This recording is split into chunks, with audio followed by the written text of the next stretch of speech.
ઘનશ્યામ ચરિત્ર પાઠ 24 અને 25। જો ઘનશ્યામ ભગવાન હશે તો ભગવાનનો પડછાયો હોય અને ભગવાનના ચરણમાં સોલ ચિહ્ન હોય, આ બે વાત સાચી પડશે। સાચું કે ખોટું? સાચો જવાબ છે ખોટું, કારણ કે ભગવાનનો પડછાયો ન હોય અને તેમના ચરણમાં સોલ ચિહ્ન હોય। ઘનશ્યામના જમણા પગમાં કેટલા ચિહ્ન હતા? 7, 8 કે 9? સાચો જવાબ છે 9। ઘનશ્યામના ડાબા પગમાં કેટલા ચિહ્ન હતા? 7, 8 કે 9? સાચો જવાબ છે 7।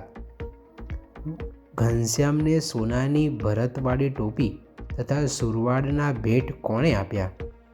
રાયદર્શનસિંહે, ગુમાનસિંહે કે રામદત્તે? સાચો જવાબ છે ગુમાનસિંહે। વસંતભાઈ ઈચ્છારામને તેડીને ચાલતા હતા, સાચું કે ખોટું?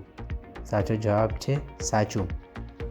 ઘનશ્યામની ચાલવાની ઈચ્છા ન હતી, તેથી તેમણે ઈચ્છારામનો ભાર વધારી દીધો, સાચું કે ખોટું? સાચો જવાબ છે સાચું। બલદીધર અને મુરલી ગંગાધર બંને રાજાના સૈન્યમાં સિપાઈ તરીકે કામ કરી રહ્યા હતા, સાચું કે ખોટું? સાચો જવાબ છે સાચું।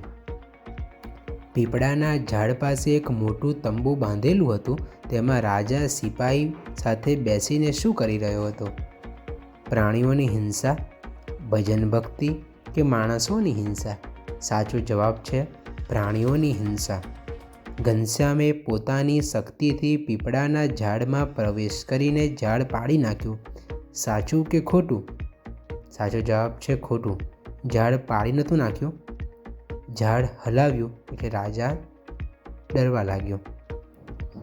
હિંસક રાજાને ઘનશ્યામે પાઠ શીખવાડ્યો પછી રાજાએ ઘનશ્યામની માફી માગી, સાચું કે ખોટું? સાચો જવાબ છે સાચું।